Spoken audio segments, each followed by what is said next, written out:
السلام علیکم ناظرین، میری دھرتی میری دنیا کے ایک اور پروگرام کے ساتھ میں ہوں آپ کی میزبان امینہ خان۔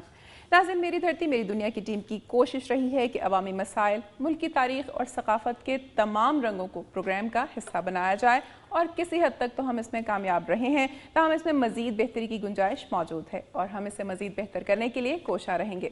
لیکن سب سے پہلے چلتے ہیں اور دیکھتے ہیں کہ آج میری دھرتی میری دنیا میں کیا خاص خبریں اور رپورٹس شامل کی گئی ہیں۔ ٹھٹھہ، بدین اور گوادر کے ساحلی علاقوں میں تباہی مچانے کے بعد سمندری طوفان خاموش ہو گیا، لیکن اپنے پیچھے روتے چہرے چھوڑ گیا۔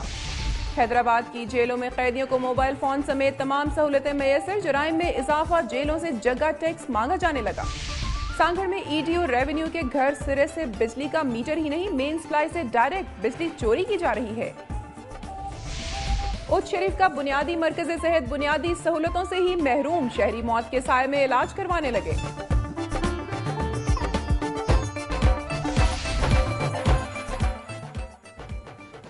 ناظرین، آج میری دھرتی میری دنیا میں شامل کی جانے والی خاص خبروں اور رپورٹس کی ایک جھلک آپ نے ملاحظہ کی۔ اب خبریں تفصیل کے ساتھ۔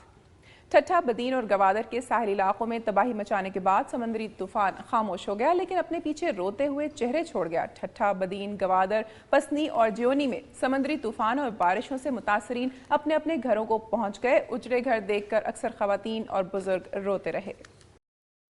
بدین میں احمد راجو، سیرانی، بھوگڑا میمن، بچل حجام، سباڑ لوچھو سمیت متعدد چھوٹے بڑے دیہات میں ہر طرف تباہی نظر آ رہی ہے۔ لوگوں کو پینے کے پانی کی شدید قلت کا سامنا ہے۔ دوسری جانب ٹھٹھہ، گھارو، بگان جاتی اور ڈھابیجی کے متاثرین کا کہنا ہے کہ نہ تو ان کا گھر بچا ہے اور نہ ہی کشتی، وہ رہیں گے کہاں اور کھائیں گے کیا۔ ان کا کہنا ہے کہ حکومت نے انہیں ایک بار پھر سے بے یار و مددگار چھوڑ دیا ہے اور ہمیشہ کی طرح انہیں خود ہی اپنے آپ کو سنبھالنا ہوگا۔ ان کا کہنا ہے کہ اناج اور دیگر سامان سمندر اپنے ساتھ لے گیا، نہ جانے اب کتنے لوگ بغیر خوراک اور دوا کے مریں گے۔ گوادر، پسنی اور جیونی کے مکین بھی اپنے گھروں کو پہنچ گئے، جہاں کوسٹل ہائی وے کا بڑا حصہ ٹوٹ چکا ہے۔ متاثرین کا کہنا ہے کہ ان کی کشتیاں ملبے کا ڈھیر بن کر سمندر میں تیر رہی ہیں۔ بعض علاقوں میں ٹوٹی ہوئی سڑکوں کے باعث مسافر گاڑیوں کو پانی میں سے گزرنا پڑ رہا ہے۔ ڈرائیوروں نے حکومت سے مطالبہ کیا ہے کہ چھوٹے چھوٹے پل بنا کر متبادل راستوں سے ٹریفک گزارنے کا انتظام کیا جائے۔ سانگھڑ میں ای ڈی او ریونیو کے گھر وابٹا کا میٹر ہی غائب ہو گیا، پورا گھر بغیر بجلی کے روشن ہے۔ ضلع ناظم آفس سے متصل مین روڈ پر واقع ڈی او ریونیو سالک مرزا کے گھر بجلی کا میٹر ہی نہیں ہے۔ ذرائع کا کہنا ہے کہ ان کے گھر ایک عرصے سے بجلی بغیر میٹر کے استعمال کی جا رہی ہے۔ ذرائع کا کہنا ہے کہ ڈی او ریونیو سالک مرزا ایک بااثر افسر ہیں، جس کی وجہ سے ان پر کوئی ہاتھ نہیں ڈال سکتا۔ دوسری جانب جب ڈی او سالک مرزا سے رابطہ کیا گیا تو ان کے پیون نے کہا کہ صاحب میٹنگ میں مصروف ہیں، جبکہ وابڈا حکام نے رابطہ کرنے پر بھی کوئی مناسب جواب نہیں دیا۔ ناظرین، خبروں کی تفصیل آپ نے ملاحظہ کی۔ اب آپ کو لیے چلتے ہیں سندھ کی دنیا میں۔ ہیسکو کے چیف ایگزیکٹو شیخ نذیر احمد نے کہا ہے کہ حیدرآباد میں کھمبوں پر لگے سیاسی جماعتوں کے جھنڈے خاص طور پر برسات میں لائن مینوں کے لیے مسائل پیدا کرتے ہیں۔ وہ حیدرآباد میں ہیسکو کے دفتر میں منعقدہ پریس کانفرنس سے خطاب کر رہے تھے۔ انہوں نے کہا کہ طوفان میں تیز آندھی کی وجہ سے نیون سائن اور درخت گرنے کے باعث ٹرانسمیشن اور ڈسٹریبیوشن لائنیں ٹوٹ گئیں۔ کئی ٹرانسفارمر جل گئے، جبکہ 183 کھمبے زمین بوس ہو گئے، جنہیں ہیسکو کے کارکنوں نے پوری تندہی کے ساتھ کام کرتے ہوئے آج مکمل طور پر درست کر دیا ہے اور تمام علاقوں میں بجلی موجود ہے۔ ہیسکو چیف شیخ نذیر احمد جس وقت پریس کانفرنس کر رہے تھے، عین اس وقت ان کے دفتر کی بجلی چلی گئی۔ انہوں نے مزید کہا کہ ایشین ڈیولپمنٹ بینک کے تعاون سے 38 اور ورلڈ بینک کے تعاون سے 39 فیڈر لگائے جا رہے ہیں اور تاروں کو اے پی سی کوڈنگ کر کے لگایا جائے گا، جس سے فیڈر ٹرپ ہونے کے خطرات ختم ہو جائیں گے، جبکہ کنڈا لگانا بھی آسان نہیں رہے گا۔ انہوں نے کہا ہے کہ کنڈا لگانے والوں میں ہیسکو والے بھی ملوث ہیں اور ان کے خلاف کارروائیوں کا سلسلہ جاری ہے۔ انہوں نے یہ بھی کہا کہ ہیسکو کے پاس حیدرآباد ریجن میں 15 لاکھ سے زیادہ کنزیومر ہیں اور یہ اوور لوڈڈ ہیں۔ ایک سوال کے جواب میں انہوں نے کہا کہ صوبائی وزیر بلدیات کا مجھ سے رابطہ اس لیے نہ ہو سکا کہ میں ٹھٹھہ کی سائیڈ ایسے علاقے میں موجود تھا جہاں موبائل پر سگنل نہیں آ رہے تھے۔ انہوں نے کہا کہ اس سارے طوفان میں ہیسکو کے 2 کروڑ روپے کے ٹرانسفارمر اور کنڈکٹر مجموعی طور پر جل کر خاکستر ہوئے ہیں۔ جام شورو پولیس نے اغوا برائے تاوان کی 20 سے زیادہ وارداتیں کرنے والے ملزم ظفر عرف ظفرو جلبانی کو مقابلے کے بعد گرفتار کر لیا۔ DPO जामशोरो फरूख बशीर ने न्यूज़ कॉन्फ्रेंस में बताया कि SP इन्वेस्टिगेशन जामशोरो मोहम्मद अयूब बरोही को खुफिया इत्तला मिली कि बदनाम ज़माना मुलजिम जफर उर्फ जफरो जलबानी, जिसने 2 माह कबल इंजीनियर मोहम्मद साले पनहोर को ड्राइवर समेत सेवन थाने की हदूद से अगवा किया था, अब अपने साथियों के साथ खुदा की बस्ती से सुपर हाईवे की तरफ किसी और को अगवा करने जा रहा है। इत्तला मिलने पर इंस्पेक्टर निसार भट्टी और दीगर पुलिस एहलकारों की 2 टीमें बनाई गई, जिन्होंने हाईवे पर नाकाबंदी करके मुलजिम को मुकाबले के बाद गिरफ्तार कर लिया। मुलजिम जफर उर्फ जफरो जलबानी से असलहा भी बरामद हुआ है। उसकी गिरफ्तारी पर हुकूमत ने इनाम मुकर्रर कर रखा था। कंदकोट में 8 साला बच्ची से 52 साला शख्स की जबरदस्ती निकाह की कोशिश को पुलिस ने नाकाम बना दिया। पुलिस ने बच्ची को अपनी तहवील में लेकर दूल्हा को गिरफ्तार कर लिया।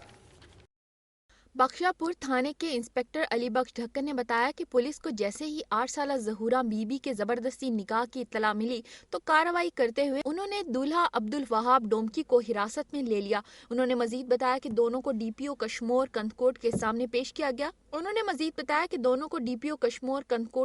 पेश किया गया। इस मौके पर बच्ची के वालिद राहब डोमकी ने बताया कि वहाब डोमकी वगैरह ने उसकी बेटी को अगवा कर लिया था, जिस पर पुलिस ने बर वक्त कार्रवाई करते हुए उसकी बेटी की जिंदगी बचा ली। पुलिस ने बच्ची को वालिदैन के साथ भेज दिया।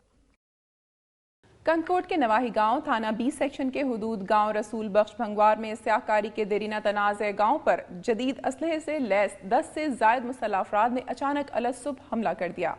दोनों जानिब होने वाली फायरिंग के तबादले में घर में खाबिदा मियाँ बीवी कत्ल हो गए। कत्ल होने वालों में मालिक मकान 60 साला मोहम्मद मठल लाशारी और उसकी बीवी 53 साला हुरा को कत्ल कर दिया, जबकि मकतूलीन का 3 साला कमसिन बेटा मोहम्मद असलम लाशारी शदीद जख्मी हो गया।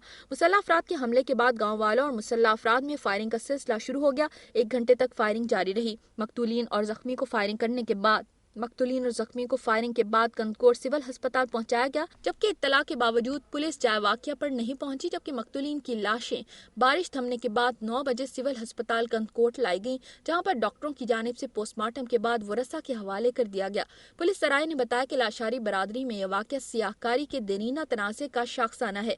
आखिरी इत्तला तक थाना 20 सेक्शन कंदकोट में मकतूलीन के बेटे मीर हसन लाशारी की मुद्दियत में मुल्जिमान खैर बख्श लाशारी, मोहम्मद रफीक लाशारी, मोहम्मद असलम लाशारी, अब्दुल रशीद लाशारी समेत 10 अफराद पर मुकदमा दर्ज कर लिया गया। ताहम आखिरी इत्तलात तक कोई भी मुल्जिम पुलिस गिरफ्तार न कर सकी थी।